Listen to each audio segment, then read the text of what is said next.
players have the same goal, it can't just be that one of them is right. Like, there's probably some pretty tight technical play involved in at least a good number of these games. Candee on the play with Death Shadow. You can sometimes see them do 7, 9 damage himself on the first turn. It can be dangerous here because he may not know that his opponent is a burn deck right now. Yeah. And it will definitely change how he would play. When it comes to cracking fetch lands, though, Death Shadow, they're just taking 3. They only have 5 mana producing lands. It's 5 shock lands and 12 fetches. It's a 17 land build he's on. This build looks to have a different mana base than what I'm used to. There's 2 Blood Gryphs, 2 Stomping Grounds, 1 Overgrown Tomb. I believe there's usually a Godless Shrine. Yeah. Steplinks is not in his list, so right, there you go. So he's playing Gnarlwood Dryad and Goblin Guide instead of Steplinks. We've seen some of that. So here's what we'll go through this turn first. He's got a fetch land into Blood Crypt, into Monastery Swiftspear, then Gitaxian Probes Thomas, and now he sees he's against Burn. Okay. Noted. Can we rewind? I would like to have not played my turn this way. Timothy is at 15 at the moment. So there are different builds here. Candee is playing Mishra's Bauble. He is not playing Steplinks. He is playing Gnarlwood Dryad. That's new, but I kind of like it. That card having a breakout weekend last week at the Pro Tour. Speaking of different lists, Tom Watson, Bump in the Night. 4 of them. Love it. I don't think I've seen a Bump in the Night since Deathbright Shaman was legal. I like this from Tim. He saw the burn deck, and then he casts another Probe for life. Part of what Candee has going for him here is that Watson just has the 1 land, so it's going to be tough for him to keep pace here. And at 13, 1 more point of damage, you can start casting Death Shadows. So a Lava Spike followed by Tim probably doing at least 2 damage to himself on the following turn. Can start Death Shadowing. Gitaxian Probe is 2 to me, 1 to you. Yeah, I accept those terms. Yeah. For Tim, now we go back to Watson's turn. Wooded Foothills is a fetch.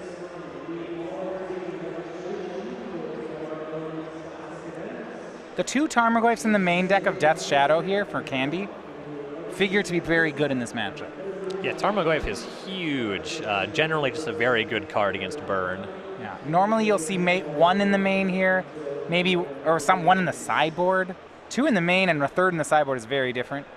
You see Lightning Bolt from Watson takes care of the Monastery Swiftspear. But Watson goes to 14 here just to do that. Yeah.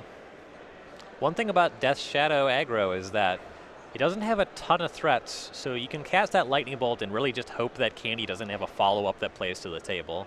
Goblin Guide from Candee. Attacks. Eidolon is on top of Watson's deck. That would make all of Candee's spell do like 4 damage to him. He might want that. That's the problem. That's a good point. Watson goes to 12. Now Candee will go to 12. Maybe even 10. Yeah, Overgrown Tomb will make it 10. And here's Death's Shadow, currently a 3/3. It's still in Lightning Bolt range. Yeah, you see Thomas checks his hand. Yes, the Lightning Bolt's still there. I'm really hoping that we see a Street Wraith cycled in response to a Lightning Bolt. Oh, yeah. Just filthy. Other options for Death Shadow, I go Mutagenic Growth in response, which is +4/+4. If he had just hung on to the Street Wraith just to get his opponent, if he cycles a Street Wraith in response to this Lightning Bolt, then Team Candee just deserves this game. He spent all his mana. He doesn't need to draw that card right now, right?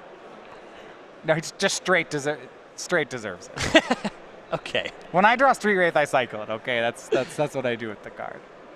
Thomas joins Tim Candee down at 10 life. And here's Lightning Bolt. Do it. Oh, it's in the yard. Oh, no. I am disappointed. Bump in the Night puts Candee down to 7. That is the first damage that Watson has dealt to his opponent. Now, there's a few things that Candee can do to win the game on the spot. Most of them involve Teamer Battle Rage? Become Immense. Become Immense. It's got a Thought Seize. That's one you don't want to see. This is the matchup that shines in. 2 Goblin Guides at Watson. A Become Immense would be lethal on top of this. He draws Watson a land. He draws Watson another land. There's a lot of concern that if Watson untaps here, Candee dies. 7 damage, 3 lands. That's, yeah. And Gnarlwood Dryads a play from Candee. This is a very dangerous spot. That is not the green spell that Candee wanted to be casting there. All right, he's going to pass through and just hope he's not dead. If he doesn't lose this turn, he's probably going to win. One of the spells has to be Boros Charm, right?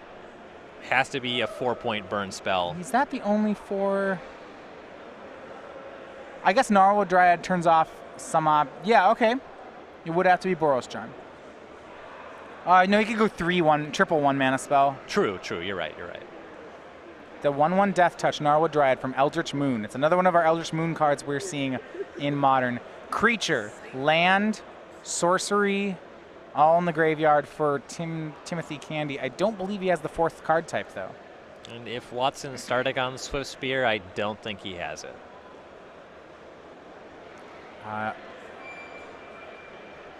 Nothing like a mutagenic growth in his deck list. I think that... he can't do it from there. Yep.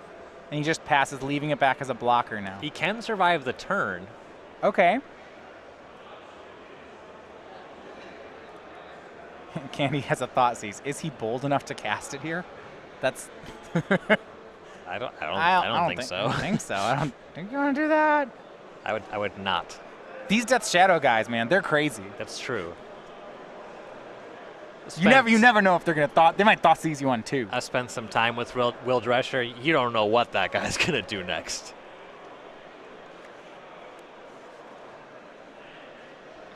Sometimes they cycle Street Wraith on your turn. Just you don't even know why. These guys play Wild in the Cattles off Overgrown Tombs. Okay. You're so right. Though Candee doesn't. He doesn't have any Wild Nicattles. Always doing that Dryads instead of the Nicattles. Yeah, it has Death Touch. I don't know. I really like Wild Nicattle. No, he's going to Thoughtseize him. Yeah. I will say for Candee's list, he is way less likely to not be able to cast a spell that he has in his hand. His mana's pretty good. Yeah. It's just Jund colored. I did not actually think he was going to Thoughtseize him here. These guys are crazy. Surprise. Yeah. Okay. You just don't know. So Watson will fetch in response. We don't know what's going on now. Could be a Lightning Helix. What if Watson Searing has Blaze? double Lightning Bolt? Searing Blaze. Yeah, Searing Blaze is great. Because he wanted to prowess the Swift Spear on. Oh, that's sweet. Skullcrack. All right, now Candee's at 2. Well, the Swift Spear has to get in front of the Dryad. No, it's not Delirious. Delirious. It's sorcery so land creature. It can block a Goblin Guide unless Candee shows us a Mishra's Bauble. Love it. Okay, there's Lava Spike in Watson's hand. Candee's going to have to win here. And, without... I do just want to point out that if Candee doesn't Thoughtseize, Watson does not have Lethal Burn. He had Skullcrack Lava Spike. Okay, Lightning Bolt on top. Never mind. Didn't matter. Yeah, chump block from Swift Spear. No, it's a 2/3. It's not even a chump block. It just kills it. Now Goblin Guide down. Watson at 3. But there's a red man up for Candee. Is there a Lightning Bolt? No. He knows about the Lava Spike. That's going to do it. Yeah, the Death Shadow, Candee's list plays 2 copies of Lightning Bolt in the main deck. So game 1 goes to Thomas Watson and Burn. Okay, so I love this matchup's great though. This is a really interesting matchup. Like, it's so hard. What I like about it is you immediately get both players to 10, and then we look at the board and say, who's winning? Right. I don't. Well, as soon as Death Shadow got lightning bolted and it just died, I That's felt it, pretty right? good about Watson's position. No, and that might be where the game really changed. I'm not going to profess to be an expert on Death Shadow, but I know that when that guy the Death Shadow gets bigger than 3/3, now it's a problem. That's where Burn really doesn't like it anymore. Yes. Okay, we're going to go to sideboards. We'll start over with Tim Candee, Death Shadow aggro. He's got a 3rd Tarmogoyf, 2 copies of Hooting Mandrills, a Natural State, an Ancient Grudge, an Abrupt Decay, a Kolaghan's Command, a Dismember, a Traverse the Ulfenwald, a Pyroclasm, 2 Inquisitions, a Seal of Fire, a Grafdigger's Cage, and that basic Forest. I think Inquisition's pretty solid here. Tarmogoyf, just another big body that can get into combat on one way or the other. Hooting Mandrills for the same reason as Tarmogoyf. I like Seal of Fire as well to contain the ground. And I could see bringing in the basic Forest because I'm sure there are situations where you want an additional land and you don't necessarily want to do 2 more damage to yourself in this matchup, though I have to figure that life total management is very contextual in this matchup. I can't imagine there's a cookie-cutter game plan for every game when you're playing against Burn with a Death Shadow deck. Yeah, interesting stuff. On Thomas Watson's side, well, what's about Candee's, because he's cut the white from his deck, normally you'll see Death Shadow have something like Phyrexian Unlife out of the sideboard here. It is going to hurt Tim that he can't do that. Right. On the Burn side, 1 Rending Volley, 3 Ensnaring Bridges, 2 Paths to Exile, 2 Stony Silence, a Dragon's Claw, a Grafdigger's Cage, a Skullcrack, 2 Core Firewalker, 2 Wear Tear. Path to Exile is great. Love it. Just deals with everything. Ensnaring Bridge? It's kind of slow. Yeah, and you're I know. I don't know. Burn deck. I don't know. But they're in there, right? They sure are. Maybe. It's a question mark. I'm not sure. It's the kind of card that certainly varies in value on the play versus draw. I think on the draw, it's just way too slow. If Timothy's he's not a Steplinks deck, so he can't sneak across the bridge. Yeah, and it'll stop a Death Shadow on turn 3. It won't stop a Goblin Guide. It won't stop a Monastery Swift Spear. Yeah, maybe not. This card is probably just bad in this matchup. All right. So this is our last, if you guys are just joining us, the Syracuse Open, this is our last Open before next week's Invitational in New Jersey. So the Invitational is going to feature all the best players on the tour in 3 days of coverage. It'll be Friday, Saturday, Sunday, players playing both Modern and Standard until full top 8, where we will send 3 players to the Players' Championship as the season leaders. 1 person will go to the Players' Championship as the Invitational winner, winning both the trophy, the invite, prize money, and their likeness on a card. So our Season 1 champion, our first Invitational winner of the season, was none other than Ann Arbor's own Max McVitie. Won it with Mono White Humans, a convincing sweep through the top 8. Got his likeness on the only token that his deck made, which was the Clue token, thanks to Thraben Inspector and Bygone Bishop. You see there the Engineering Student had his likeness on a card. The window for getting these is running out, so you're going to want to get one soon. They're given away at all Opens and all Classics at any of our SCG weekends. If you don't make it out to a tournament, you can get them in the mail if you place any order from StarCityGames.com of at least $5. Now, keep in mind, we'll be giving these away next week at the Invitational in New Jersey. So if you want to come out here and get one of them, that may be your last week to get it, as we'll be crowning a new Invitational champion next week, which means we'll have a new token shortly after. I'm curious to see what kind of token we end up with the Invitational. Of course, I want to know who's going to top 8, what sweet decks we see next weekend. Standard and Modern are both in interesting spots. But at the back of my mind, I really want to know what token seems hot right now. So here's the thing. Eldrazi Horror sees no play in Standard or any constructed format, but I would just kind of want my picture of myself being turned into an Eldrazi and having like tentacle arms, and you're like, no! I like it. I like it. All right, Candee on the play, game 2. Stomping Ground puts himself to 18, Goblin Guide puts Watson to 18. Tie game.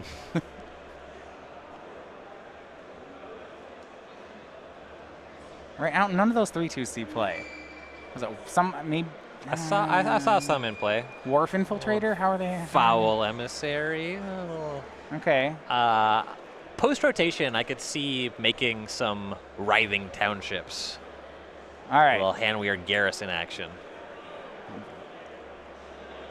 So for Watson, he will fetch and shock down to 15 to suspend a Rift Bolt. And this is the part I find really interesting, is if that Rift Bolt were going upstairs, like, is it worth it for Thomas to 3 himself to 3 Candee here this early in, at some turn I'm sure it is. Yeah. On turn 1, is it? There's a lot of matchups where this is just what Burn wants to be doing. Not convinced that this is one of those matchups. Yeah, but I'm not sure it isn't either. Right? It's really a touch and go thing here. Like, I want to get you low, but not too low, but I don't want to let you stay too high on life either. I'm just going to watch some spells go in both directions, and then one of these guys is going to win. It's like I sometimes need to wait till turn 3 to figure out what the game plans are. Right. Here comes Goblin Guide. Watson gets a free land off it, Wooded Foothills. He'll go down to 13. Watson's life total is easier. He wants to keep it high, and Timothy wants to make it low. Easy. Seal of Fire from Candee. An addition that helps with Delirium. All right, he'll shock down to 16. He'll play a Gnarlwood Dryad. Currently no card types in the graveyard. But that Seal of Fire makes it a virtual one. He has half of a card type in the graveyard. So we go back to Watson. Goblin Guide will be met with a Rift Bolt. 1.5 card types in the graveyard. I was wondering which creature Thomas was going to actually target with the Rift Bolt. Well, game 1, Dryad stuck around for a minute, never got Delirious. Yeah. I would certainly value the Goblin Guide more here. But Watson has a Grim Lavamancer in hand. I don't know. It's tough. Wait, I'm operating under the assumption that the Lavamancer will still be able to kill the Dryad next turn. Okay, so I mean, I guess there's a Seal of Fire in play. The Lavamancer's not. Yeah, it won't be able to do anything at all ever, but, you know, were it to stick around. I like the matchups where Candee shoots himself with the Seal of Fire. And that's not a 0. That's something that does happen. Crack fetch, take 2. Take 2 more. Seal of Fire myself, put an enchantment in the graveyard, go. These Death Shadow guys are crazy.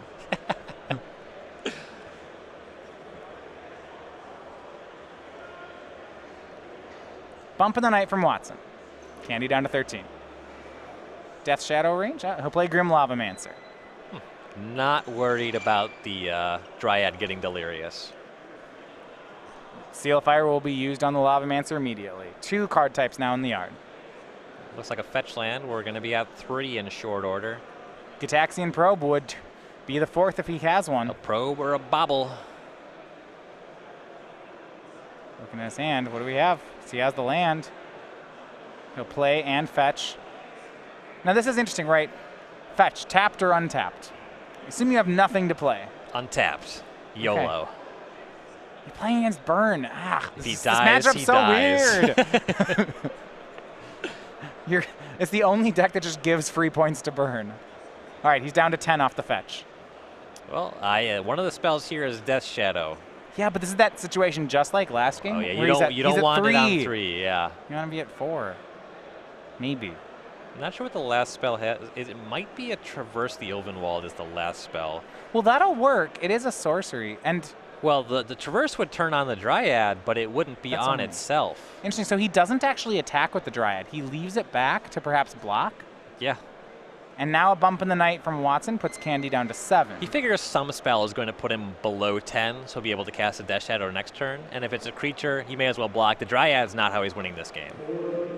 Candee passes. If Watson passes, then. Great pickup for Candee. Yeah, it was a Tarmogoyf Tarmogoyf. off the top. Now that he's at 7, Death Shadow's great. He'll swing the Dryad for 1. Watson down to 11. Keep in mind, it looks like Watson may have a copy of Ensnaring Bridge in his hand. He's definitely picked up a Path to Exile. Okay.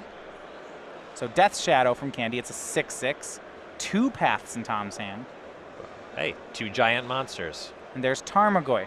So we have the 3 card types in Candee's graveyard. Does Watson add anything? He does add sorcery, so it looks like we have a 4/5. Interesting. So Watson could just path the Dryad, cast Ensnaring Bridge, and presumably his hand is low back. enough that those other 2 creatures can't attack. Let's see what he does. The 3 Ensnaring Bridges in Thomas Watson's hand are strong here. Well, the thing about Ensnaring Bridge, though, if it was just other cards in the deck, 7 is not a lot of damage to deal. Right. No, what I mean is it's definitely something that is in the Burn deck's range, but as a Burn opponent, you're not always sure if they're going to play something like that. Yeah. I spotted a Boros Charm in Watson's hand, and that combines with so many main deck cards to just end the game. All right, so he'll path away the Tarmogoyf. And actually, Watson has somewhat of a lot of cards. The Ensnaring Bridge plan, if he doesn't draw a land, I think his bridge would be on 3. Okay, he's just got too much stuff in hand. Yeah, I think he'd actually just die to the attack. Well, there's another problem with the bridge hand. Yeah, all right, fair enough. Draw from Watson. Did he get the lethal burn? Looks like bump in the night Boros Charm. Boros Charm, bump. 4 and 3, that's 7. Game 2 and match goes to Thomas Watson and Burn. He improves to 8-0, remaining undefeated on the day.